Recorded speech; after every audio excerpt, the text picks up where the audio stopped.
ترک وفا بائی نایاب جیلانی ایپیسوڈ 6۔ آج کل ان کی طبیعت پہلے سے بہت بہتر تھی اور شاید وہ پہلے کی طرح صحت یاب ہو جاتے اگر مون کی طرف سے انہیں دھڑکے نہ لگے ہوتے۔ ان کی سب سے بڑی خواہش تو یہ تھی کہ مون ان کے ساتھ اس گھر میں رہے، اور دوسری خواہش یہ تھی کہ مون شادی کر لے۔ اور ان کی بہت لاڈلی، تھوڑی ضدی، کچھ سرکش اور انتہائی غیر معمولی صحین بیٹی ان دو باتوں کو ماننے سے قطعاً دور تھی۔ وہ جب بھی مون کے سامنے اپنی یہ دو خواہشات رکھتے تھے، مون انہیں ایسے ایسے دلائل دے کر بے بس کر دیتی تھی کہ وہ دوبارہ کچھ کہہ ہی نہیں پاتے تھے۔ علی عیسیٰ کی خوشحال اور پرسکون زندگی سے وہ جتنے مطمئن تھے، مون کی وجہ سے اتنے ہی اپسیٹ، پریشان حال اور پراذیت رہنے لگے تھے۔ وہ کیوں ایسی تھی؟ وہ کیوں ایسی ہو گئی تھی؟ یا پھر وہ شروع سے ہی ایسی تھی؟ وہ باپ ہو کر بھی سمجھ نہیں پائے۔ ابھی کچھ دیر پہلے مون کی فون کال آئی تھی۔ اکلوتی بیٹی کی آواز سن کر ان کے دل میں دور تک ٹھنڈک اتر آئی تھی، مگر اس کی باتوں نے اتنا ہی ان کے وجود کو برزخ بنا دیا تھا۔ وہ ابھی تک بہت ژولیدہ حال اور بکھری ہوئی سوچوں کے بھنور میں غرق ہو رہے تھے، اور مون جیسے بڑے ہی عام لہجے میں ٹھوکروں سے کانچ اڑا رہی تھی ان کے یہ کہنے پر کہ تم میرا حال پوچھنے بھی نہیں آئی بیٹا۔ اور اسی قسم کے دوسرے شکوے سن کر مون نے سرسری لہجے میں کہا تھا، آپ تو اکثر بیمار رہتے ہیں، اب ہر روز اپنا کام چھوڑ کر تو نہیں آ سکتی۔ اس کا لہجہ اتنا برا نہیں تھا جس قدر الفاظ زہریلے تھے۔ ان کے اندر کانچ ٹوٹ کر بکھرنے لگے تھے۔ ایسا زور کا دھچکا لگا تھا کہ بہت دیر تک وہ کچھ بولنے کے قابل بھی نہیں ہو سکے تھے۔ یہ ان کی اکلوتی لاڈلی بیٹی تھی جس کے پاس باپ کی طبیعت پوچھنے کا بھی وقت نہیں تھا، حالانکہ وہ جانتے تھے مون ان سے بے انتہا محبت کرتی تھی۔ پھر اچانک بیچ میں کیا ہو گیا؟ وہ سوچتے تو مون کے اس رویے کے پیچھے تھوڑا بہت اپنا بھی قصور نظر انہیں آنے لگتا تھا، مگر مون بھی آہستہ آہستہ اس حقیقت کو تسلیم کر لے گی یا احساس توہین کی زنجیروں سے نکل جائے گی۔ اپنی خام خیالی پر وہ بس سوچتے ہی رہ گئے تھے۔ نہ وہ احساس توہین کے شکنجے سے نکل سکی تھی اور نہ ہی وہ کچھ بھول پائی تھی۔ اسے اول روز سے مالا کے وجود اور اس کی ذات سے نفرت تھی۔ یہ نفرت بڑھ تو سکتی تھی، کم نہیں ہو سکتی تھی۔ ان کے سینے پر ایک بوجھ نما راز دفن تھا، اور جب اس بوجھ کا وزن دگنا ہو جاتا، ان کی برداشت سے بڑھ جاتا، تب وہ ہسپتال کے بستر پہ پہنچ جاتے تھے۔ اب بھی سینے سے اٹھتی ٹیسوں کو دبائے وہ مسلسل مون کے بارے میں ہی سوچ رہے تھے۔ تمہارے پاس اپنے بیمار باپ سے ملنے کا بھی وقت نہیں رہا بیٹا؟ انہوں نے کیسے اپنے بکھرے حواسوں پر قابو پا کر بمشکل شکوہ کرنے کی کوشش میں آنسوؤں پر بند باندھا تھا۔ نہیں، مون نے کٹھور پن کی انتہا کرتی تھی۔ ان کے دل کو پھر سے دھچکا لگا۔ تم ایسی تو نہیں تھی مون؟ وہ رو دیے تھے، مگر مون ان احساسات کو سمجھنے سے بہت دور چلی گئی تھی۔ اس پہ باپ کے بھرائے لہجے نے کوئی اثر نہیں کیا تھا۔ وہ بہت سنگ دل ہو چکی تھی۔ آپ میرے لیے متفکر نہ ہوا کریں، اس نے غصیلی آواز میں کہا۔ تو پھر کون متفکر ہوا کرے؟ انہیں گہرا رنج ہوا۔ مون کی باتیں اکثر ان کے دل میں پیوست ہو جاتی تھیں۔ پلیز پاپا، کوئی بات اور نہیں تو میں فون بند کرتی ہوں، کام ہے مجھے، وہ سخت بیزار لہجے میں بولی تھی۔ میری بات سنو، انہوں نے بے ساختہ مون کو روکا تھا۔ وہ جو فون بند کرنے لگی تھی ایک دم رک گئی۔ گھر کب آؤ گی؟ اس کی خاموشی محسوس کر کے حسیب احمد نے پھیکے لہجے میں پوچھا۔ یہ سوال مت کیا کریں، وہ رکھائی سے بولی۔ کیوں؟ انہیں پھر سے دھچکا لگا۔ میں جواب نہیں دے سکوں گی۔ مون بولتے بولتے ذرا دیر کے لیے چپ کر گئی تھی، تبھی انہوں نے دوبارہ بے چینی سے پوچھا، کیوں؟ آپ کو برا لگے گا؟ وہ ایک مرتبہ پھر ذرا سا رک گئی۔ اچھا، تو تمہیں اس بات کا خیال ہے؟ ان کی نم آنکھیں مسکراتی تھیں۔ تب مون کچھ جھنجھلائی۔ ہے تو مگر؟ وہ شاید فون بند کر دینے کا ارادہ رکھتی تھی۔ کال طویل ہوتی دیکھ کر جھنجھلاہٹ کا شکار تھی۔ اگر خیال ہے تو اپنے پاپا کی خاطر گھر لوٹ آؤ بیٹا۔ ان کے لہجے میں آس بھیگ رہی تھی۔ وہ آزردگی کی انتہا پر تھے اور مون کٹھور پن کی انتہا پر۔ یہ ممکن ہے اگر آپ اسے یا مجھے، ہم دونوں میں سے ایک کو قریب رکھیں۔ آپ میری بات مان جائیں، میں آپ کی بات مان جاؤں گی۔ اس نے وہی بات کی جس کا انہیں دھڑکا تھا۔ تو اس کا مطلب ہے مون نے اپنے دل میں لگی گانٹھ کو ابھی تک نہیں کھولا تھا۔ وہ کتنے بے بس ہو کے رہ گئے تھے۔ تم کیوں نہیں سمجھتی بیٹا؟ یہ ممکن نہیں۔ وہ رو دینے کو تھے، مگر دوسری طرف پرواہ کسی تھی؟ جب ممکن ہوا تب اپنی ڈیمانڈ میرے سامنے رکھیے گا۔ مون زہر خند ہوئی۔ تب وہ گویا اندر سے ایک مرتبہ پھر ٹوٹ گئے تھے۔ تمہارا اعتقاد کیوں اتنا کمزور ہوتا جا رہا ہے؟ کیوں نہیں تمہیں سمجھ آتی جو محبتیں ہمارے نصیب کی ہوں دنیا کی کوئی طاقت انہیں ہم سے نہیں چھین سکتی، وہ ہمیں مل کے ہی رہتی ہے، اور جو ہمارے حصے کی نہ ہوں انہیں ساری دنیا مل کے بھی ہمارا نہیں کر سکتی۔ وہ قطرہ قطرہ پگھل گئے تھے۔ مون کی سرکشی، ضد اور جذباتیت انہیں اتنی ہی تکلیف دیتی تھی، اس کی ایک ضد نے انہیں برسوں کا بیمار بنا دیا تھا۔ میرے سامنے عیسیٰ کی طرح اقوال زریں بولنا مت شروع ہو جایا کریں۔ مون چٹک کر رہ گئی۔ اکثر باپ اور بھائی کی باتیں اسے لاجواب کر دیتی تھیں، پھر جب اس کے پاس دلائل ختم ہو جاتے تھے تب وہ دوسرا حربہ استعمال کرتی تھی۔ پھر کیا مجال تھی اس کے باپ یا بھائی کی جو اس کے سامنے کوئی اور دلیل اٹھا لاتے؟ مون اس وقت بھی چاہتی تو اپنے باپ کو لاجواب کر سکتی تھی، مگر فی الحال دوسرا حربہ استعمال کرنے کا اس کے ذہن میں خیال نہیں آیا تھا، اور نہ ہی اس کے لیے تیار ہو رہا تھا۔ وہ اپنے ذہن کو کبھی کبھی بہت ریلیکس کرنے کے لیے آزاد چھوڑ دیتی تھی۔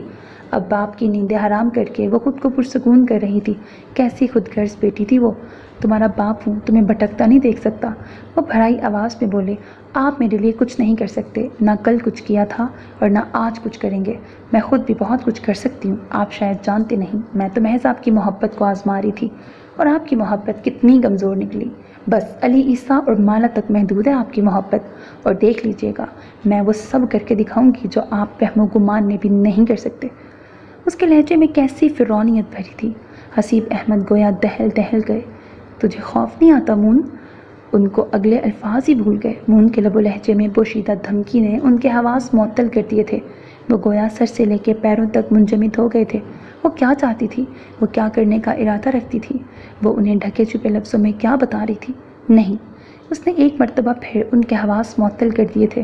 تو تمہیں کسی بات کا خوف نہیں رہا؟ پھر بھی تم سمجھ نہیں رہی بیٹا کہ تم راستہ بھول رہی ہو؟ حسیب احمد کی آواز کسی عمر رسیدہ بزرگ کی طرح کپکپا رہی تھی۔ مون اللہ کی طرف سے ان کے لیے آزمائش اور امتحان بن رہی تھی۔ ان کا جھٹکے کھاتا وجود بے بس ہو رہا تھا۔ یہ ان کی بیٹی کا ذہن اور سوچ اسے کس سمت لے جا رہے تھے؟ وہ کیوں نہ خوف زدہ ہوتے؟ مون نے ایک ننھے سے خواب کو بچانے کی خاطر جان کی بازی لگا رکھی تھی۔ میں راستہ نہیں بھول رہی، بس ایک خواب بچا رہی ہوں، میرا پہلا اولین خواب، جسے آپ نے اپنے ہی قدموں تلے کچل دیا۔ اس کی سانسیں پھنکار رہی تھیں، حالانکہ لہجہ تو اب بھی اس کا بہت دھیما تھا، سرگوشیانہ سا، مدھم سا، مگر اس کے لفظ تلوار کی دھار تھے۔ وہ خواب تمہارے نصیب کا نہیں تھا، تمہارے حصے کا نہیں تھا، پھر تم نے اسے کیوں دیکھا؟ اس میں رنگ کیوں بھرے؟ تم نہیں جانتی تھی کیا؟ خوابوں میں حقیقت کے رنگ صرف اللہ بھرتا ہے۔ اگر خواب دیکھ لیا تھا تو پھر اس کی تعبیر کے لیے اللہ سے مدد مانگتی، دعا کرتی۔ یقیناً وہ دلوں کو پلٹنے والا ہے، یقیناً وہ اس کے دل کو بھی پلٹ دیتا۔ وہ ٹوٹے بکھرے لہجے میں بے آواز روتے ہوئے بولتے جا رہے تھے، مگر دوسری طرف سماعتوں پر خمار کا پردہ چڑھا تھا، اپنی بے پناہ صلاحیتوں پر مان اور خمار کا پردہ۔ وہ کیوں نہ پھر مون کی سرکشی سے خوف زدہ ہوتے؟ میں گمراہ یا سرکش نہیں، نہ راستہ بھولنے والی ہوں۔ آپ کیوں نہیں سمجھتے اللہ خود مدد کے لیے زمین پر نہیں اترتا، وسیلے بنا دیتا ہے، اور میری صلاحیتیں میرے لیے وسیلہ ہیں۔ مون نے جھنجھلا کر وضاحت کی تھی۔ عموماً وہ وضاحتیں کرتی نہیں تھی، مگر پاپا کے سرکشی والے تانے اسے صفائی دینے پر مجبور کر دیتے تھے۔ اپنی صلاحیتوں کا ناجائز استعمال نہ کرو، یہ بھی گناہ کبیرہ ہے۔ اپنے علم کو بھی ناجائز نہ بانٹو، یہ بھی گناہ کبیرہ ہے۔ وہ بے ساختہ اسے ٹوک گئے تھے۔ اور ثواب کیا ہے؟ احساس سے توہین میں جکڑ کر عمر گزار دینا۔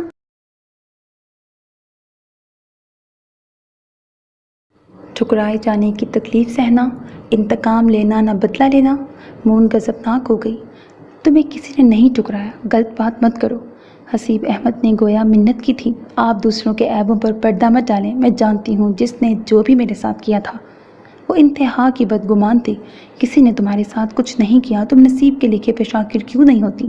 حسیب احمد زیر لب بڑبڑا رہے تھے، تب کسی نے چپکے سے دروازہ کھول کر قدم اندر رکھے تھے۔ پھر کوئی دبے قدموں چلتا ہوا ان کے قریب آ گیا۔ وہ چونکے تو تب تھے جب کسی نے ریسیور ان کے ہاتھ سے پکڑ کر اپنے کان سے لگا لیا تھا۔ ایئر پیس سے وہی پر اثر دھیمی مگر سلگتی آواز سنائی دے رہی تھی۔ ابھی تک صبر اور شکر کیے تو بیٹھی ہوں، ورنہ جانے کیا کچھ کر ڈالتی۔ آپ کا خیال ہی تو ارادوں کو توڑ ڈالتا ہے۔ جانے کس رو میں اس نے پہلی مرتبہ کمزور لہجے میں کچھ کہا تھا۔ شاید باپ کی محبت اسے کبھی کبھی کمزور کر ہی دیتی تھی۔ عیسیٰ نے ایک گہرا سانس لیا اور دوسری طرف مون کی اتنی تیز حسیات تھیں کہ اس نے محض عیسیٰ کے سانس لینے والی سٹائل سے ہی اندازہ لگا لیا تھا کہ ریسیور پاپا کے ہاتھ سے نکل چکا ہے۔ تم بھی پہنچ گئے، مون نے زیر لب بڑبڑا کے کہا تھا۔ وہ جانتی تھی عیسیٰ نے جتنی بات سن لی تھی اس پہ تبصرہ کیے بغیر رہنے والا نہیں تھا۔ پاپا کا خیال تمہارے یعنی مون حسیب کے ارادوں کو توڑ دیتا ہے، اس سے بڑی خوش نصیبی اور کیا ہوگی؟ تم اپنے آپ سے نکل کر دوسروں کے لیے سوچنے لگی ہو، اتنی بڑی تبدیلی، یقیناً میں حیران ہوں۔ عموماً مون اپنے بھائی سے کم ہی ہم کلام ہوتی تھی۔ اسے عیسیٰ کی مغناطیسی باتوں سے خوف آتا تھا جیسے اب آ رہا تھا۔ وہ عیسیٰ سے بات کرنے کے موڈ میں نہیں تھی۔ یہ تو اچانک عیسیٰ اس کے فون کی خوشبو کا پیچھا کرتا آ گیا تھا۔ حالانکہ مون جانتی بھی تھی وہ آفس سے آنے کے بعد اپنے باپ کے ساتھ کچھ وقت ضرور گزارتا ہے۔ یہ عیسیٰ کا معمول تھا اور مون کی توقع کے برعکس عیسیٰ شادی کے بعد بھی اپنی روٹین بدل نہیں سکا تھا۔ وہ تو یہی سمجھتی تھی عیسیٰ شادی کے بعد بہت بدل گیا ہے، حالانکہ دور سے دیکھنے والی چیز کے بارے میں غلط اندازے لگانا اس کے فن میں شامل نہیں تھا۔ وہ جانے کب تک خاموش رہتی، مگر عیسیٰ کی دھیمی نرم آواز تلسم توڑ ڈالتی تھی۔ کیا تم لائن پر موجود ہو مون؟ عیسیٰ نے گلا کھنکار کر اسے اپنی طرف متوجہ کیا تھا اور مون گویا خیالات کی دنیا سے حیران باہر نکلی تھی۔ تم جانتے تو ہو مجھے اپنی ذات بہت عزیز ہے۔ وہ فی الفور سنبھل کر گویا ہوئی تھی۔ اپنی کسی کمزوری کو واضح کرنا اسے گوارا نہیں تھا۔ عیسیٰ کے لبوں پر مسکراہٹ آ گئی تھی۔ وہ کہتے ہیں نا، اس نے مسکراہٹ روک کر کچھ یاد کرنے کی کوشش میں خاموشی اختیار کی تھی، پھر نرمی سے گویا جتانے لگا، گزرے لمحوں کو بلانے میں کچھ وقت لگے گا، اپنی ذات سے باہر آنے میں کچھ وقت لگے گا۔ آہاں، عیسیٰ کے کلام کو سن کر مون نے برجستہ اسے ٹوکا تھا۔ میں اپنی ذات کے بت سے باہر نکلنے والی نہیں۔ در پردہ وہ اسے لاجواب کرنا چاہ رہی تھی۔ مون ایسا کر بھی سکتی تھی اگر اپنے اوپر والے پورشن بریکٹ دماغ کا کمال حاصل کرتی تو، مگر آج وہ کسی اور ہی موڈ میں تھی۔ ذہنی طور پر خود کو تھکانا نہیں چاہتی تھی۔ یاد رکھنا پیاری مون، بت ٹوٹ بھی جاتے ہیں، اللہ تمہیں ایسی اذیت سے بچائے۔ عیسیٰ نے بے ساختہ اسے ٹوکا تھا۔ تم مجھے اتنا کمزور نہ سمجھو۔ وہی ضدی سا کچھ کروفر انداز، بھلا مون کا باپ اور بھائی پوری جان سے کانپتے کیوں نہ؟ اتنی اونچائی پر مت جانا مون کہ ہم تم تک اور تم ہم تک پہنچ ہی نہ پاؤ۔ یاد رکھنا، جب اللہ کسی کو اونچی جگہ پر کھڑا کرتا ہے تو اسی پر بھروسہ رکھنا چاہیے، یا تو جب گرنے کے قریب وہ سہارا دے گا، ورنہ اڑنا تو سکھا ہی دے گا۔ بات صرف اللہ پر بھروسے کی ہے۔ اپنے ایمان کو کمزور مت کرو اور اونچائی پہ کھڑے ہو کے غرور بھی مت کرو۔ تمہیں اونچائی پہ کھڑا کرنے والا بھی اللہ ہے اور اونچائی سے زمین بوس کرنے والا بھی وہی خدا ہے۔ اس کے بھروسے کی رسی کو چھوڑو گی تو نہ دنیا رہے گی نہ آخرت۔ عیسیٰ نے تحمل سے اپنی بات کی وضاحت دلیل کے ساتھ کی تھی۔ مون کو یہی لہجے لاجواب کرتے تھے اور وہ لاجواب ہو کر اپنی کمزوری ظاہر نہیں کرنا چاہتی تھی۔ میرا ایمان کمزور نہیں، اس نے ٹھوس لہجے میں کہا تھا۔ اب کے لہجہ مضبوط تھا پر الفاظ ذرا کمزور تھے۔ وہ جو باتوں کو پکڑنے کے فن سے آشنا تھا، اس وقت سابقہ کسی لمحے کو پکڑ کر سامنے لے آیا تھا۔ بواریا کے کرخ بریکٹ گرجا گھر میں کھڑے ہو کر بھی یہی کہو تو بات بنے۔ جہاں تمہارا جانا ضروری نہیں ہوتا وہاں کیوں جاتی ہو؟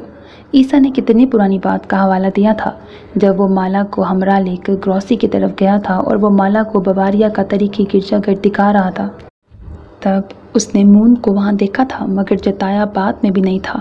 آج اتنے دنوں بعد اسے جتانے کا موقع بالآخر مل ہی گیا تھا۔ وہ موقع کی مناسبت سے بات کرنے والوں میں سے تھا۔ بعد میں کئی ملاقاتوں کے دوران بھی اس نے مون کو گرجے جانے پر کبھی کچھ کہا نہیں تھا۔ آج موقع ملا تو اس نے گنوایا بھی نہیں تھا۔ مون کچھ پل کے لیے چپ سی کر گئی تھی۔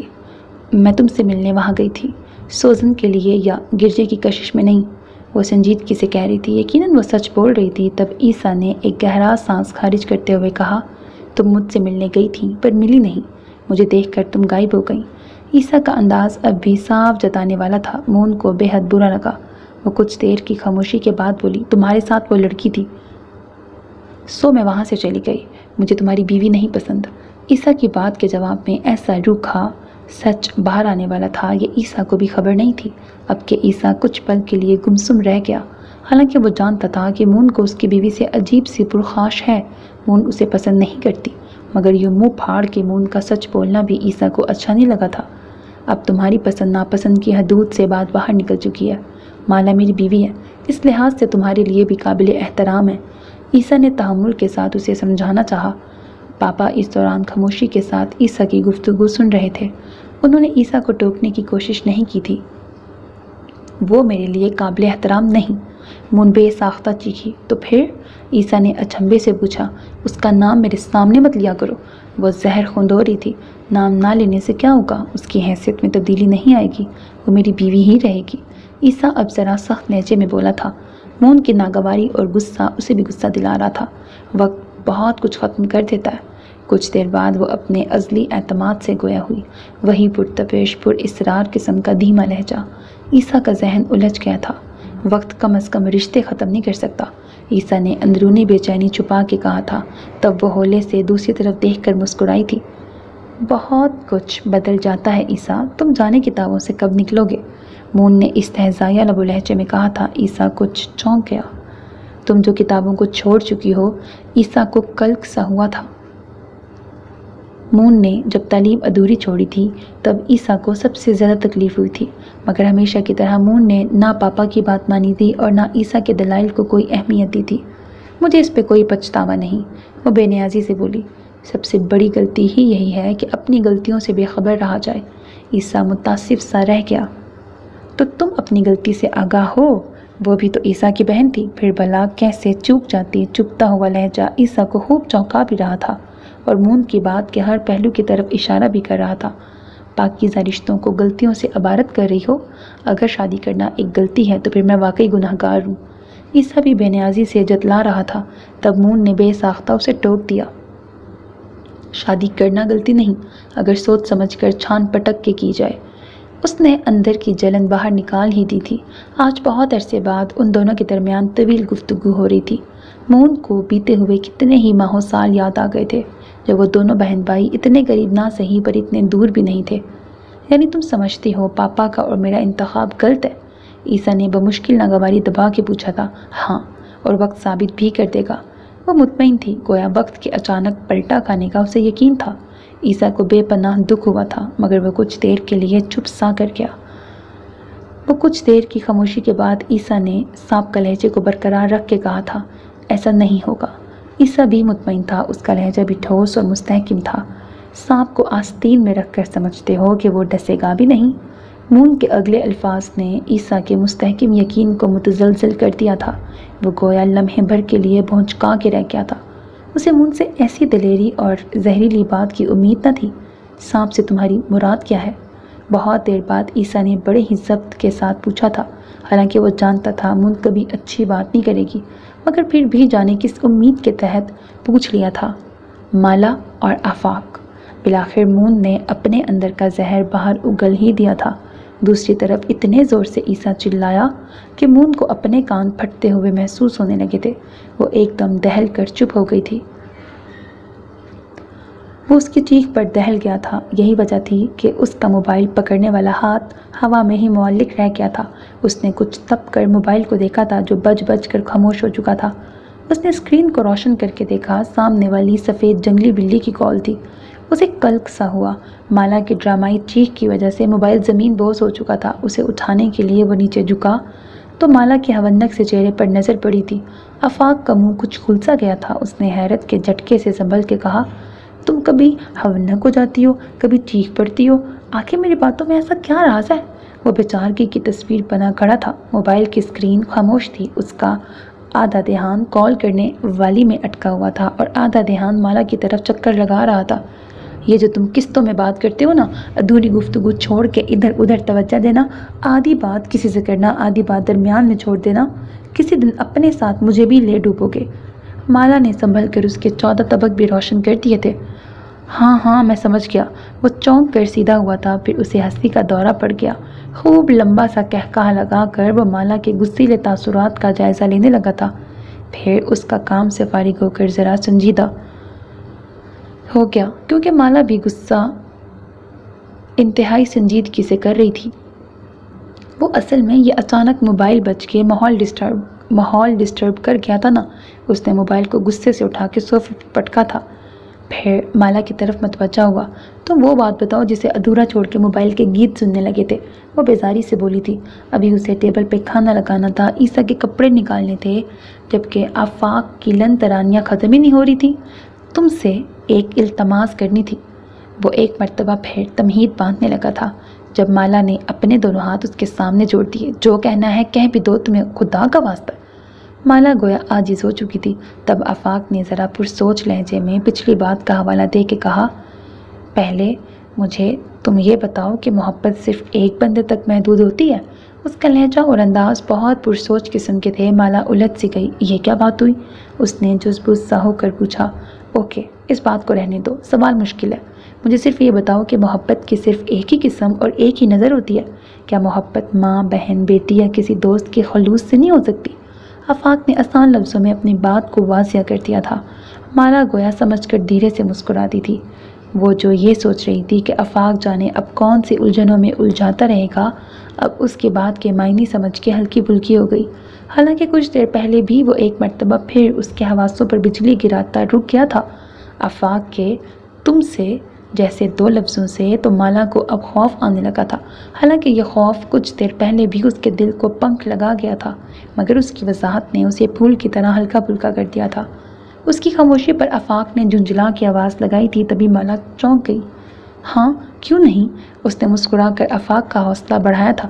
تبھی وہ مزید بڑے اعتماد سے بولا، تو پھر جان لو کہ مجھے تم سے اور عیسیٰ سے بہت پیار ہے۔ میری محبت تم لوگوں کے خلوص کے سامنے بالکل ہیچ ہے، اور یہ محبت کسی بھی غرض سے پاک ہے۔ جبکہ افی پڑوسن سے محبت اگرچہ بے غرض ہے، مگر پھر بھی اس میں کچھ نہ کچھ غرض پوشیدہ ہے۔ وہ اپنی جونک میں بولتا جا رہا تھا جب مالا ایک مرتبہ پھر بے ساختہ چیخ پڑی، افی سے؟ تو کیا تم افی سے محبت کرتے ہو؟ پچھلی ساری باتیں نظر انداز کر کے وہ افی کے نام پر انتہائی شاکڈ رہ گئی تھی۔ ہاں تو اور کیا؟ وہ آنکھیں مسل کر اسبات میں زور و شور سے سر ہلاتا گیا۔ مگر جو محبت تم دونوں سے ہے، اس کی برابری افی بھی نہیں کر سکتی۔ آفاق شاید بتانا چاہتا تھا کہ افی کی 4 روزہ محبت ان دونوں کی محبت پر سبقت نہیں لے گی، مگر مالا نے جھنجھلا کے اسے ٹوک دیا۔ ارے ہمیں بھاڑ میں جھونکو، مجھے افی کے بارے میں بتاؤ۔ یہ مارکا کب سر انجام دیا؟ ہماری ناک کے نیچے پوری لو سٹوری چلتی رہی اور ہمیں کانوں کان خبر نہیں ہو سکی۔ مالا سخت متجسس اور بے چین ہو چکی تھی۔ آفاق کی محبت سے لے کے مجنوں بننے تک پوری کہانی سننا چاہتی تھی۔ افی کے بارے میں کیا بتاؤں؟ اسے تو خود اپنے بارے میں خبر نہیں۔ اب وہ فلسفہ جھاڑنے کے موڈ پہ نظر آ رہا تھا۔ تب مالا پھر سے جھنجھلا گئی، اف، اب لمبی لمبی مت چھوڑنے بیٹھ جاؤ، جلدی بولو، محبت کی ابتدا کے بعد کہانی فلاپ کیسے ہو گئی؟ اس نے بے قراری سے پوچھا تھا۔ دراصل میز پہ کھانا لگانے کی بھی جلدی تھی، اور اتنی دیر تک تجسس پر قابو پانا بھی محال تھا۔ وہ اس کی پوری سٹوری میں جہاں جہاں عیسیٰ کی محبت اور مالا کا خلوص سامنے آتا گیا، وہ اسے فارورڈ کرواتی ہوئی محض افی اور آفاق کے سین تک پہنچ گئی تھی۔ پہلے میری بات سن تو لو، آگے بھی بتاتا ہوں۔ وہ اچانک انتہا کا سنجیدہ ہو گیا تھا۔ مالا نے ایک گہرا سانس کھینچا۔ وہ جانتی تھی پوری حقائق سننے بغیر جان نہیں چھوٹے گی، اور آفاق مختصر بات کرنے کا تو تصور بھی نہیں کر سکتا تھا۔ اب جلدی بولو، بیچ میں رکنا نہیں۔ مالا جھلا گئی۔ دیکھو مالا، مجھے کچھ وضاحت کرنی ہے۔ یہ جو تم میری باتوں پہ پریشان ہو جاتی ہو، تو اس کے لیے چھوٹی سی وضاحت دوں گا۔ مجھے عیسیٰ اور تمہاری خلوص سے بہت محبت ہے۔ میں یہاں اجنبیوں کے دیس میں مارا مارا پھر رہا تھا جب عیسیٰ میرے لیے وسیلہ بن گیا۔ میں اس گھر کا نمک کھاتا ہوں اور میں نمک حرام نہیں ہوں۔ عیسیٰ نے اگر مجھے یہاں رکھا ہوا ہے تو وہ مجھ پر اپنی ذات سے بڑھ کے اعتبار کرتا ہے۔ اسے مجھ سے کوئی خدشہ لاحق نہیں، وہ مجھ پہ اعتماد کرتا ہے، اور میں عیسیٰ کا اعتماد توڑ دوں، یہ مجھے مر کے بھی گوارا نہیں ہوگا۔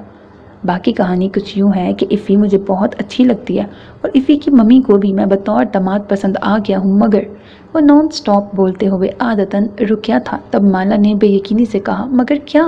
اس نے اجلت بھرے لہجے میں پوچھا۔ یہی کہ میری دادی اور بہنوں نے محاذ کھڑا کر دیا ہے۔ انہیں غم ہے کہ میں کسی میم کے ہتھے نہ چڑھ جاؤں، حالانکہ وہ جانتی بھی ہیں کہ یہاں شادی کرنا میری مجبوری ہے۔ محبت ایک طرف، اگر میں یہاں شادی نہ کر سکا تو کبھی سیٹلڈ نہیں ہو سکوں گا۔ پھر ان لوگوں کے بڑے بڑے خواب کیسے پورے ہوں گے؟ میرا فیوچر بھی نہیں بن سکے گا۔ وہ اپنی پریشانی کی اصل وجہ مالا کو بتا کر اسے بھی متفکر کر چکا تھا۔ تو پھر اب کیا ہوگا؟ مالا سخت پریشان ہو گئی تھی۔ آفاق بھی فکر مند سا پیشانی ملتا بہت اپسیٹ لگ رہا تھا۔ ہونا کیا ہے؟ امی اور دادی کو منانا ہوگا، مگر یہ کام عیسیٰ ہی کر سکتا ہے۔ امی اور باجیوں کو عیسیٰ پہ بڑا اعتماد ہے۔ آفاق نے سنجیدگی سے اگلے معاملات سے بھی آگاہ کیا، تب مالا تھوڑا سا الجھ سی گئی۔ تم نے عیسیٰ سے بات نہیں کی؟ وہ کچھ سوچ کر حیرت سے پوچھ رہی تھی۔ اگر عیسیٰ سے بات کر لیتا تو تمہارے سامنے بین بجانے کی کیا ضرورت تھی؟ آفاق جھلا کر بولا۔ مالا سخت برا مان کے خفگی سے تڑکی۔ تو پھر اب میں کیا کروں؟ اس نے الجھ کے کہا۔ تم عیسیٰ سے بات کرو، وہ تمہاری بات کبھی نہیں رد کر سکتا۔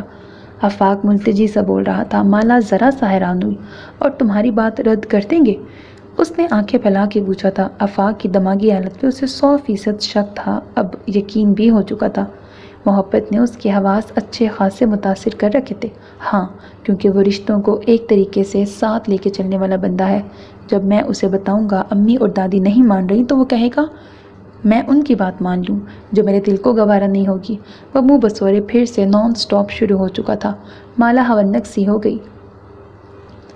عیسیٰ تمہاری محبت کو انجام تک لے جانے میں اگر تمہارا ساتھ نہیں دیں گے تو پھر میری طرف سے بھی جواب ہے۔ مالا نے گویا آنکھیں ہی ماتھے پہ رکھ لی تھیں۔ اس کا صاف کھرا جواب سن کر آفاق کو دھچکا لگا تھا۔ ہیں تم کیسی بہن ہو؟ اب وہ بہت خونخوار تیور لیے پوچھ رہا تھا۔ مالا کو فوراً اپنے لفظوں کا احساس ہو گیا۔ دراصل یہ لفظ ہی تو ہوتے ہیں جو ذرا سے ہیر پھیر کی وجہ سے پورا مفہوم ہی الٹ دیتے ہیں۔ کسی کو سمجھ آ جاتے اور کوئی ان کی گہرائی میں اترے بغیر اپنی مرضی کا مفہوم نکال لیتا ہے۔ اب مالا کو اپنی غلطی کا احساس ہوا تو فوراً وضاحتی لہجے میں بولی، میرا مطلب ہے اگر عیسیٰ ساتھ نہ دیں تو میں کیسے؟ وہ گڑبڑا کر چپ سی کر گئی۔ تب اتنے کشیدہ ماحول میں بھی آفاق کو ہنسی آ گئی۔ وہ دیر تک اس کی گڑبڑاہٹ سے لطف اندوز ہوتا رہا تھا۔ اف اے مشرقی خاتون، نہیں، آپ کی اطاعت گزاری اور وفا شعاری پر حرف آئے گا۔ وہ مسکرا کر ہلکان ہو رہا تھا۔ اپنے جوگیوں والے حلیے میں ہنستا ہوا وہ قطعاً جوکر لگ رہا تھا۔ مالا کو سخت برا لگا۔ میں مشرقی خاتون ہوں، مجھے اس پہ فخر ہے، وہ ذرا اترا کر اور تھوڑا جتا کے بولی تھی۔ تب آفاق نے فوراً سر تسلیم خم کر دیا تھا۔ جانتا ہوں میں، اب کیا اعلان کرا دوں؟ آفاق نے مسکرا کر اسے چھیڑا تھا تب وہ چڑ کے رہ گئی تھی۔ اب میرے لیے کیا حکم ہے؟ اس نے جھنجھلا کے کہا۔ وہی، یعنی عیسیٰ سے بات کرو، وہ دادی کو منا لے، باقی ایفی کی ممی تو سمجھو تیار بیٹھی ہیں۔ انہیں میرے جیسا دماد تو کہیں مل ہی نہیں سکتا۔ اب اترانے کی باری آفاق کی تھی۔ ایک بات بتاؤ آفاق، کیا تم ایفی سے محبت کرتے ہو یا پھر محض نیشنلٹی کے لیے شادی کرنا چاہتے ہو؟ مالا نے کچھ جھجکتے ہوئے بلاخر اصل بات پوچھ لی تھی، جبکہ آفاق کا چہرہ کچھ تاریک سا ہو گیا تھا۔ گویا اپنی محبت پر غرض کی یہ ہلکی گرد بھی اسے پسند نہیں تھی، تاہم وہ مالا کو کچھ بھی پوچھنے سے روک نہیں سکتا تھا۔ ایسی بات نہیں مالا، مجھے ایفی سے محبت نیشنلٹی کے لالچ میں نہیں ہوئی، بلکہ میں نے تو یہ سوچا بھی نہیں تھا۔ ان تمام آپشنز کو ایفی نے میرے سامنے رکھا تھا، بلکہ اسی نے مجھے پرپوز کیا۔ تم تو کچھ جانتے ہی نہیں مالا، یہاں پاکستانی فیملیز کو بیٹیوں کے مناسب رشتوں کے لیے کس قدر ذہنی اذیت کا سامنا کرنا پڑتا ہے۔ ایفی کا بھائی پاکستان اسی سلسلے کی غرض سے گیا ہے، اپنے باپ کے خاندان والوں میں بہنوں کے لیے مناسب بڑ تلاش کرنے۔ جو پاکستانی گھرانے حسیب انکل اور ایفی کی فیملی جیسے مہذب، شریف اور پرانی قدروں پہ جان دینے والے ہیں، ان کو اپنے بیٹوں اور بیٹیوں کی شادی کے لیے یہاں اپنے جیسے ملتے ہی نہیں، اور جو ملتے ہیں وہ اس قدر عیاش ہوتے ہیں کہ ان سے رشتہ جوڑنے سے بہتر خودکشی کر لینا ہے۔ آفاق نے بہت سنجیدگی کے ساتھ وضاحت کی تھی۔ تب مالا گویا سمجھ کے سر ہلا گئی۔ وہ بغیر سوچے سمجھے سوچ کی انتہا پہ پہنچ کے فتویٰ جاری کر دیتی تھی جو بالکل غیر مناسب تھا۔ کسی بھی پہلو پہ غور کیے بغیر اگلے بندے پہ اٹیک کرنا قطعاً فضول حرکت ہے۔ عیسیٰ نے کئی مرتبہ مالا کو اس جلد بازی پہ ٹوکا بھی تھا، مگر مالا سے پھر بھی بھول چوک ہو جاتی تھی۔ وہ نہ جانے کتنی دیر تک اپنی جلد بازی پہ پشیمان رہتی، مگر آفاق نے اسے زیادہ دیر تک پشیمان نہیں رہنے دیا تھا۔ وہ مالا کو مزید بتا رہا تھا کہ جرمنی میں مستقل رہائش کے باوجود بھی شہریت بڑی مشکل سے ملتی ہے۔ گنتی کے تارکین وطن جو یقیناً بڑے خوش نصیب تھے، انہیں جرمنی کی شہریت ملی تھی، جن میں ایک حسیب احمد بھی شامل تھے۔ ویسے بھی تمام مغربی ممالک اپنے مفاد کو لے کے آگے چلتے ہیں۔ اگر جرمنی سیاسی پناہ کے لیے آنے والے مہاجرین کو اپنے ملک میں جگہ دیتا ہے تو اس میں بھی سراسر اپنا فائدہ اور نفع دیکھتا ہے، جیسا کہ صنعت و حرفت کی ترقی کے لیے مہاجرین بڑا اہم کردار ادا کرتے ہیں۔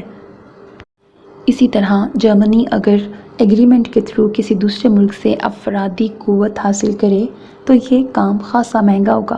یہ ملک اقوام متحدہ کے قانون کے مطابق سیاسی پناہ گزینوں اور مہاجرین کو مکمل تحفظ فراہم کرتا ہے، اسے اپنی قانونی یا اخلاقی ذمہ داری نہیں سمجھتا، بلکہ اس میں بھی جرمنی کا اپنا فائدہ اور نفع نظر آتا ہے، کیونکہ سیاسی پناہ لے کے آئے افراد جرمنی کی تمام صنعتوں اور کاروباری اداروں میں کم لاگت پہ انتھک اور دیر تلک کام کرتے ہیں، بلکہ ان پناہ گزینوں کے خون تک نچوڑ لیتے ہیں۔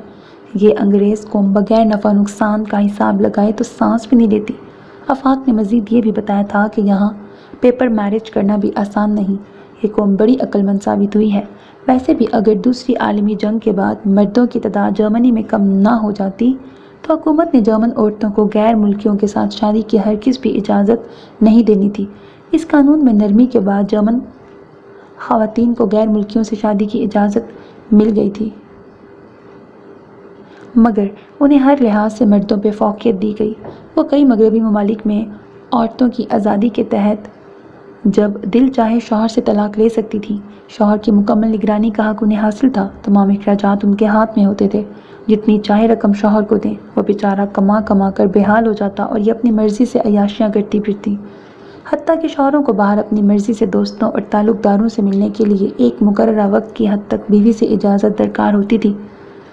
آفاق مالا کے 14 طبق روشن کرتے ہوئے مزید بتا رہا تھا کہ ویسے جرمن عورتیں بلا کی وفادار اور وفا شعار ثابت ہوتی ہیں، جن کی ایک بڑی مثال عیسیٰ کی مما اور ایفی کی ممی نے قائم کی۔ عیسیٰ کی مما جب تک زندہ رہیں اپنے شوہر کی وفاداری، اور ایفی کی ممی اپنے شوہر کے مر جانے کے بعد بھی اس کی وفادار تھیں۔ انہوں نے اپنی باقی زندگی بچوں کی تعلیم و تربیت میں وقف کر دی تھی۔ یقیناً یہ دونوں عورتیں عظیم تھیں، اور ان دو عورتوں کے شوہر بھی عظیم ثابت ہوئے تھے، جنہوں نے پاکستانی سابقہ روایات کو برقرار رکھتے ہوئے ان عورتوں سے شادی کر کے شہریت لینے کے بعد انہیں چھوڑا نہیں تھا۔ اب یہ تو طے تھا کہ شادی کر لینے کی صورت میں مستقل رہائش کی ٹینشن دور ہو جاتی، مگر دیکھنا یہ تھا کہ بیوی کیسے ملتی، اس کا مزاج اور عادتیں کیسی ہوتی۔ محض شادی کرنا ہی تو آفاق کے لیے مسئلہ نہیں تھا، وہ کسی سے بھی شادی کر کے اچھے تعلقات بیوی سے رکھتا تو بینک سے کار خریدنے یا گھر بنوانے کے لیے قرض بھی مل سکتا تھا، مگر بیوی کی بھلا کیا گارنٹی ہوتی وہ آفاق کے ساتھ ساتھ جانے کس کس کی بیوی بن چکی ہوتی۔ حالانکہ وہ جانتا بھی تھا جرمن عورت سے شادی کے 1 سال بعد رہائشی ویزا جاری ہو جائے گا، پھر اس میں 2 یا 4 سال کی توسیع بھی کر دی جائے گی۔ اگر وہ بیوی کا فرما بردار، پیدا ہونے والے بچوں پر بھی بھرپور توجہ دے، گھر کا ماحول لڑائی جھگڑے سے پاک رکھے، کسی جرم میں بھی ملوث نہ رہے، تو مدت گزرنے کے بعد 5 سال کے لیے پاسپورٹ بھی جاری ہو جائے گا، جس کی وجہ سے وہ جرمن میں مزید رک سکتا ہے۔ اگر مزید 5 سال گزر جائیں تو جرمنی کا پاسپورٹ بھی مل جاتا، جس کی وجہ سے وہ کسی بھی ملک میں آزادانہ گھوم سکتا تھا، مگر بات تو بیوی پہ آ کر رک جاتی تھی۔ ضروری تو نہیں تھا اس کی بیوی عیسیٰ کی مما اور ایفی کی ممی جیسی نیک، خدا ترس اور شریف ثابت ہوتی۔ پھر اگر بچے ہو جاتے تو وہ عمر بھر کے لیے خوار ہو جاتا۔ اس نے ہر پہلو پہ غور کیا تھا۔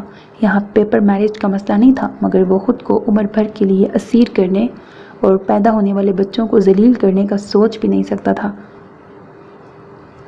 اسے شادی کرنی تھی تو حسیب احمد کی طرح ایک معزز، مہذب اور شریف لڑکی سے۔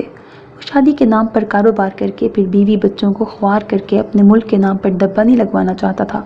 پھر اگر قسمت اس پہ مہربان ہو رہی تھی، محبت اس پہ مہربان ہو رہی تھی، تو وہ ناشکرا کیوں بنتا؟ اس نے پیچھے کسی سے عہد و پیمان تو کرنے ہی رکھے تھے، مگر اس کی امی اور بہنوں نے اتنا رونا دھونا مچا رکھا تھا۔ وہ چاہتی تھی آفاق ویزے کی مدت پوری کر کے واپس آ جائے، اس کی شادی پاکستان میں وہ خود کریں، جبکہ آفاق جانتا تھا کہ ذمہ داریوں کے اتنے پہاڑ وہ پاکستان میں جا کے کیسے سر کر پائے گا۔ وہ اپنی ماں، دادی اور بہنوں کو قائل نہیں کر سکا تھا۔ وہ کہتی تھی، ہمیں پہلے روز سے یہی امید تھی کہ تم جرمن جا کر چند ضرور چڑھاؤ گے۔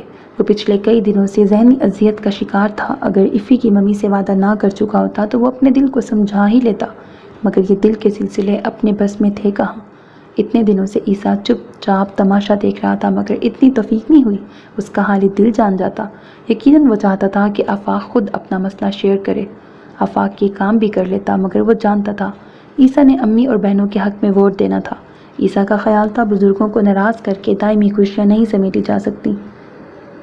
اس کا خیال درست تھا، مگر بزرگوں کو منایا بھی تو جا سکتا تھا نا۔ اب وہ مالا سے ہر بات ڈسکس کرنے کے بعد پرسکون ہو چکا تھا۔ اسے امید تھی کہ مالا کی بات عیسیٰ رد نہیں کرے گا، یوں اس کی نیا بھی پار لگ جائے گی۔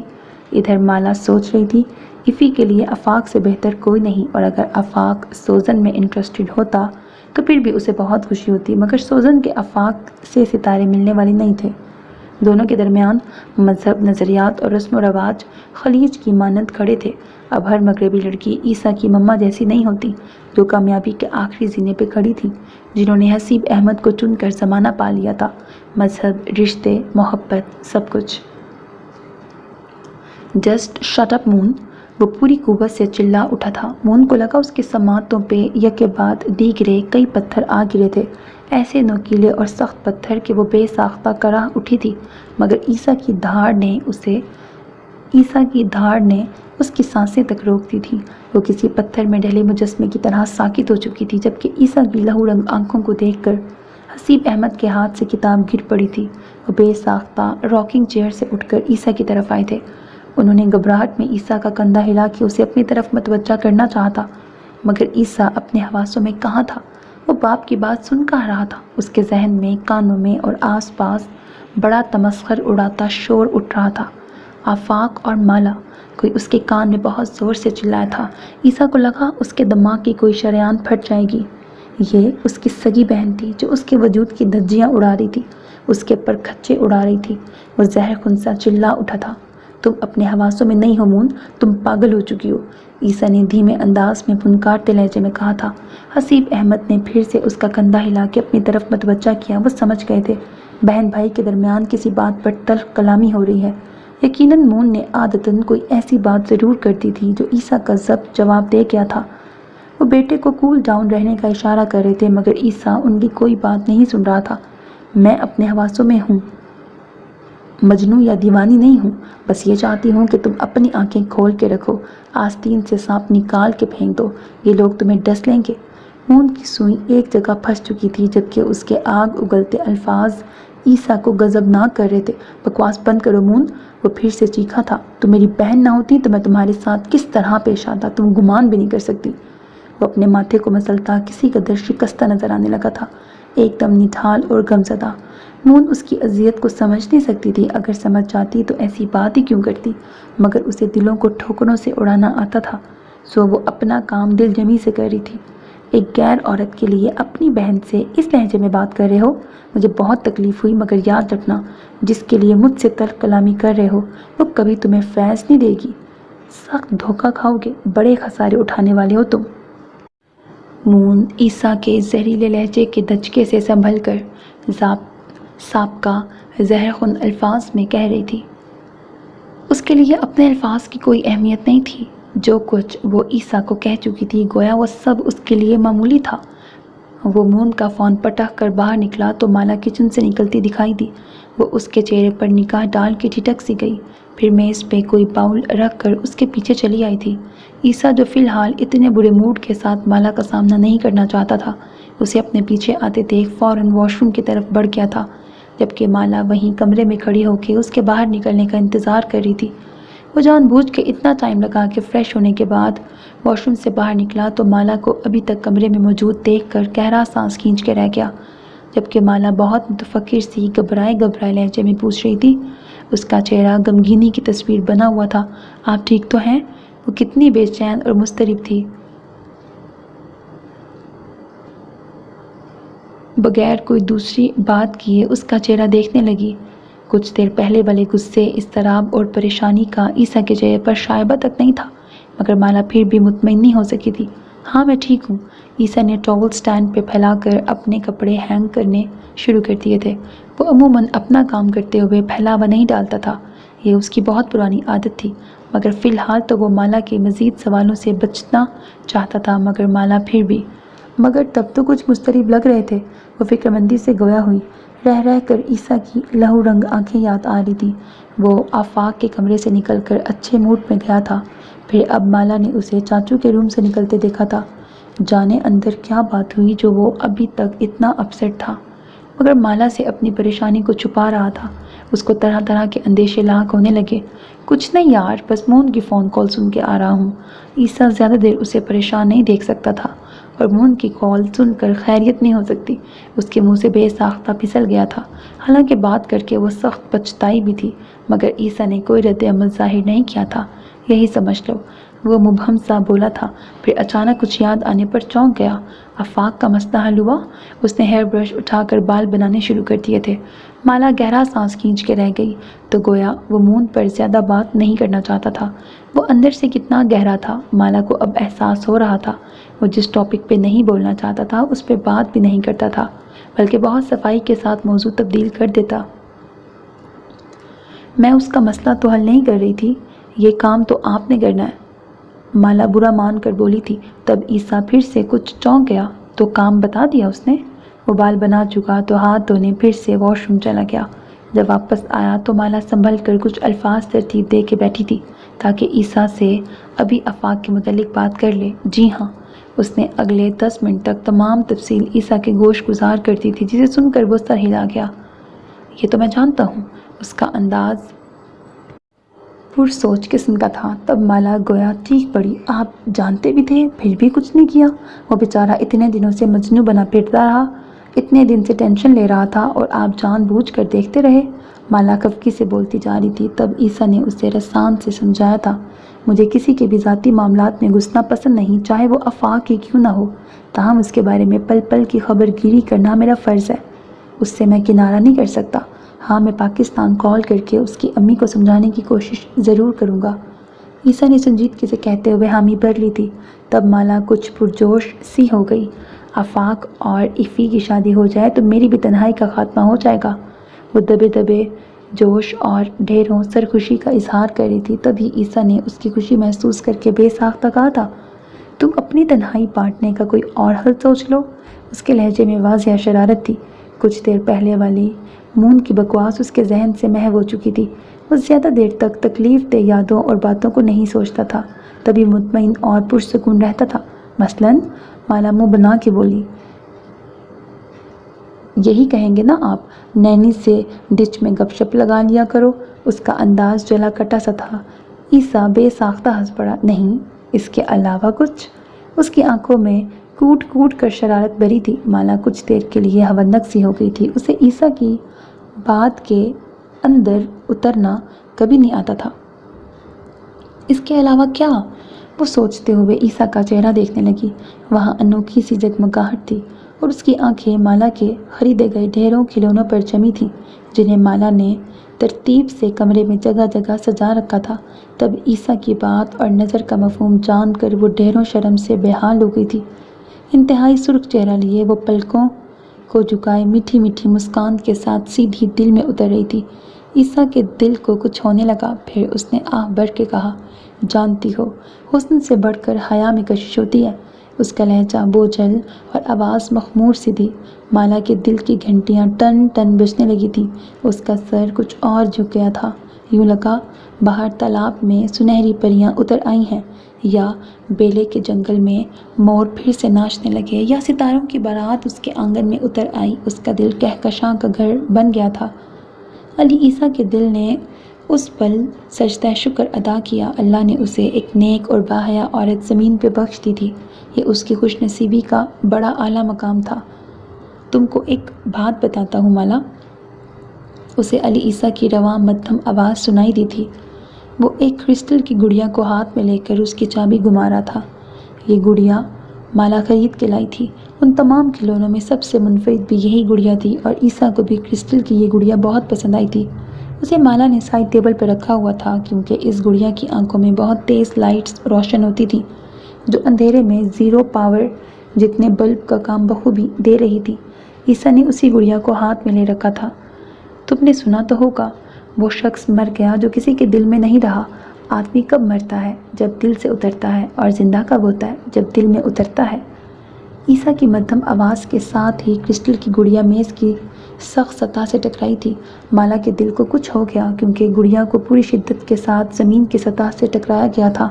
اس کی نیل گوں انتہائی موٹی آنکھوں میں سے ایک کا نیلا موٹا سا ڈیلا باہر نکل آیا تھا۔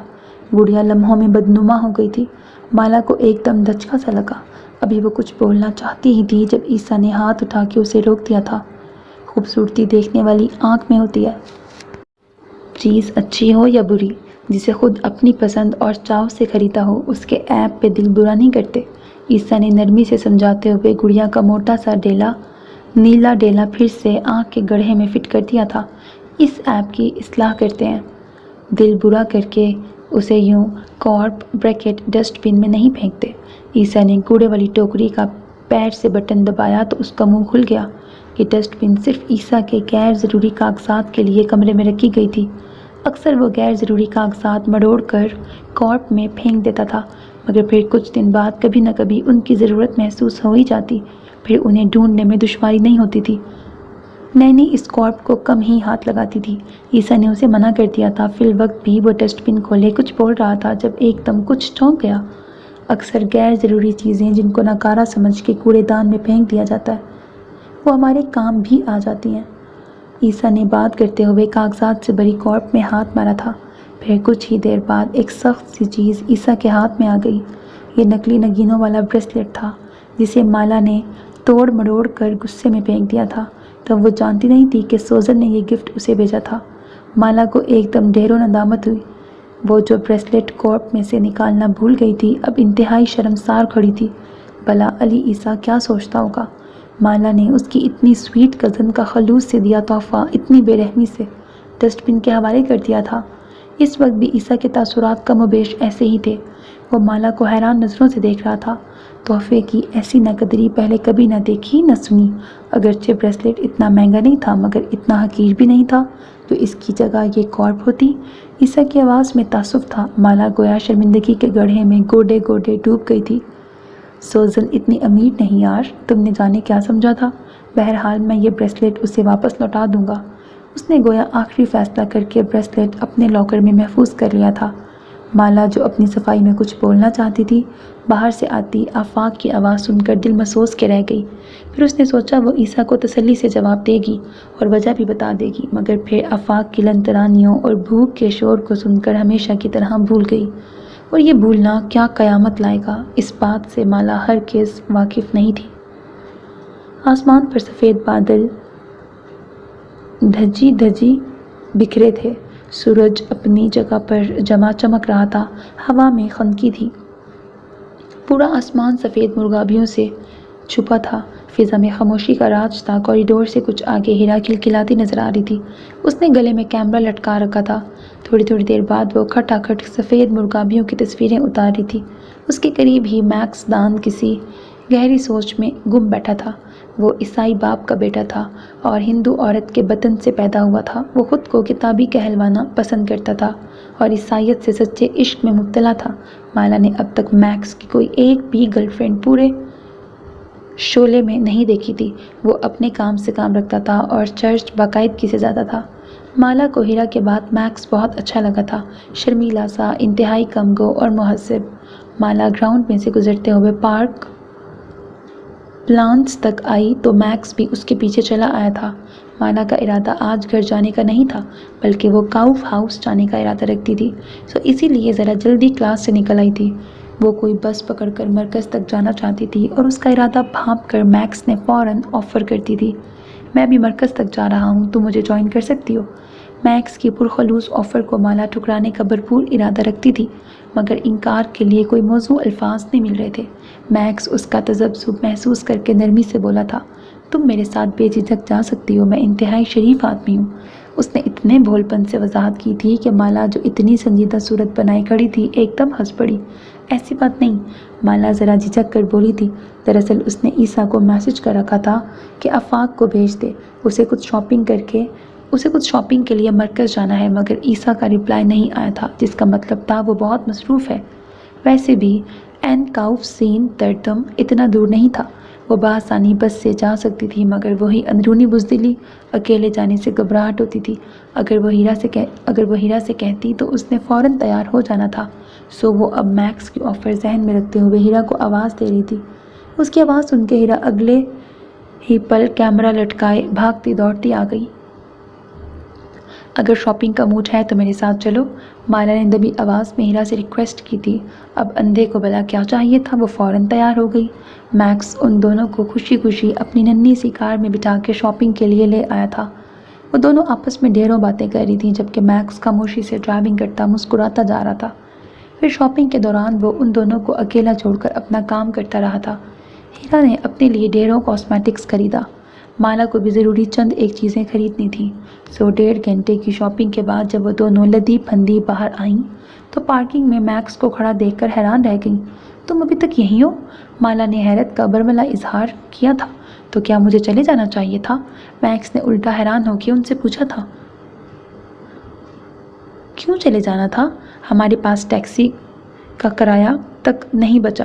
اچھا ہوا تم گئے نہیں۔ ہیرا نے خوش اخلاقی کا اعلیٰ ترین مظاہرہ کر کے شاپنگ بیگ دھڑا دھڑ کار میں ٹھوس دیے تھے، جبکہ مالا میکس کو اتنا انتظار کروانے پر کچھ خفت زدہ تھی۔ جب تم لوگ میرے ساتھ آئی تھیں تو پھر میں اکیلا تم لوگوں کو چھوڑ کر کیسے جا سکتا تھا؟ میکس نے مسکرا کر جواب دیا۔ مالا اور ہیرا اس کے احسار کی قائل ہو گئی تھی۔ بلا وجہ بیچارہ انتظار کی زحمت اٹھاتا رہا تھا، تاہم اس سفر کے دوران ان دونوں پر منکشف ہوا تھا کہ میکس بہت اچھا اور محسب انسان ہے۔ وہ پہلے ہیرا کو اس کے فلیٹ پر اور مالا کو اس کے گھر تک ڈراپ کر کے گیا تھا، پھر مالا کو اسے گیٹ پر ٹرکانا اچھا نہیں لگا تھا۔ اس نے جھجکتے ہوئے میکس کو اندر آنے کی دعوت دی تھی، جسے اس نے شائستگی سے رد کرتے ہوئے ایک ریکویسٹ کی تھی، اور مالا اس کی ریکویسٹ سن کر تذبذب کا شکار ہو گئی تھی۔ آپ لوگ میری برتھ ڈے پارٹی پر ضرور آئیے گا، میکس نے بڑی محبت اور خلوص کے ساتھ دعوت دی تھی۔ آپ لوگوں سے مراد جانے کون کون تھا؟ مالا نے ہونک پن کے انتہا کرتے میکس سے پوچھ لیا تھا۔ میں اور کون؟ وہ ہونک بنی پوچھ رہی تھی، تبھی میکس نے وضاحت کی۔ تم اور تمہاری فیملی۔ اس نے مسکرا کر حسیب چاچو کو باہر نکلتے دیکھ کر اشارہ کیا تھا، پھر ان سے ہائے ہیلو کرنے لگا۔ چاچو مالا کے مہمان کو سوکھے منہ نہیں جانے دینا چاہتے تھے، مگر میکس پھر کسی دن آنے کا وعدہ کر کے جانے لگا تھا۔ جب چاچو نے اچانک اسے روک کے پوچھ لیا، وہ کچھ الجھی نظروں سے اسے دیکھ رہے تھے، جیسے پہچاننے کی کوشش کر رہے ہوں۔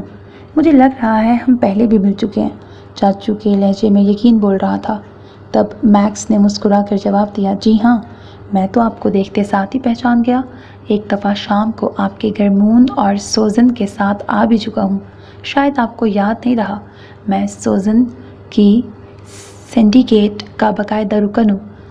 اس کی شائستگی سے تفصیلاً وضاحت کو سن کر چاچو سر ہلانے لگے، گویا انہیں میکس کا گزشتہ حوالہ دینا بہت کچھ یاد دلا گیا تھا۔ تب مالا کی اس سے ملاقات نہیں ہوئی تھی۔ میکس اب مسکرا کر مالا کی طرف اشارہ کر رہا تھا۔ تب چاچو نے بڑے فخر کے ساتھ میکس کو بتایا تھا، یہ میری بھتیجی اور بہو ہے، میرے اکلوتے بیٹے کی بیوی۔ چاچو کے تعارف نے مالا کے چہرے پر مسکراہٹ بکھیر دی تھی، جبکہ میکس ایک دم حیران رہ گیا تھا۔ عیسیٰ کی بیوی؟ میکس کی آنکھیں کھل گئی تھیں، وہ کمال کی حیرت کا مظاہرہ کر رہا تھا، گویا اسے عیسیٰ کی شادی کا گمان ہی نہیں تھا۔ اس کے چہرے پہ پہلے تاثرات بھی بہت عجیب تھے۔ چاچو اور مالا دونوں الجھ کے رہ گئے۔ حیرت کی بات ہے، میکس کی بڑبڑاہٹ بآسانی ان دونوں کی سماعتوں تک اتر گئی تھی۔ ان دونوں نے یک زبان کچھ کہنے کی کوشش کی تھی، جبکہ میکس ان کی سنے بغیر اپنی ہی کہے جا رہا تھا۔ مجھے سوزن نے بھی نہیں بتایا۔ چلے سوزن سے تو کافی عرصے سے ملاقات نہیں ہو سکی، جبکہ مون تو اکثر بیدی نونگ میں ملتی رہتی ہے۔ نہ اس نے مجھے شادی پہ انوائٹ کیا اور نہ ہی بتانا گوارا کیا۔ میکس انتہائی افسردہ اور دل برداشتہ نظر آ رہا تھا، گویا سوزن اور مون کے عمل نے اس کے دل کو ٹھیس پہنچائی تھی۔ اسے سوزن اور مون دونوں سے ایسی بے مروتی کی امید نہیں تھی۔ وہ تینوں ماضی میں اچھے دوست رہ چکے تھے، اور ماضی قریب میں ہی سوزن کے جھگڑے کی وجہ سے وہ جماعت کی رکنیت سے بھی الگ ہو گیا تھا، مگر پھر بھی اسے سوزن سے ایسے کٹھور پن کی قطعاً امید نہ تھی۔ اسے بے دل سا مڑتا دیکھ کر چاچو زبردستی اندر لے آئے تھے، پھر مالا کو چائے بنانے کے لیے بھیج کر وہ دونوں سٹنگ روم میں چلے گئے۔ مالا جب چائے کے ساتھ ڈھیروں لوازمات لے کے اندر آنے لگی تھی، تب اسے چاچو اور میکس کی بہت سنجیدہ گفتگو نے پل بھر کے لیے روک دیا تھا۔ وہ دونوں بہت سنجیدگی سے کچھ ڈسکس کر رہے تھے۔ مالا نے غور کیا تو اندازہ ہوا کہ گفتگو مون کے حوالے سے ہو رہی تھی۔ چاچو کی آواز میں عجیب سی شکستگی تھی، وہ بہت بکھرے بکھرے لہجے میں کچھ کہہ رہے تھے۔ مالا نے دروازے کی جری میں سے جھانکا تو اس کے دل کو دھچکا سا لگا تھا۔ چاچو کا زرد آنسوؤں سے بھیگا چہرہ سامنے تھا، جبکہ میکس انہیں نہ جانے کون کون سی تسلیاں دے رہا تھا۔ وہ مقامی زبان میں بات کر رہے تھے، اور مالا کی ڈچ اتنی امپروو تو ہو چکی تھی جو وہ پورا فقرہ نہ صحیح کچھ الفاظ تو سمجھ جاتی۔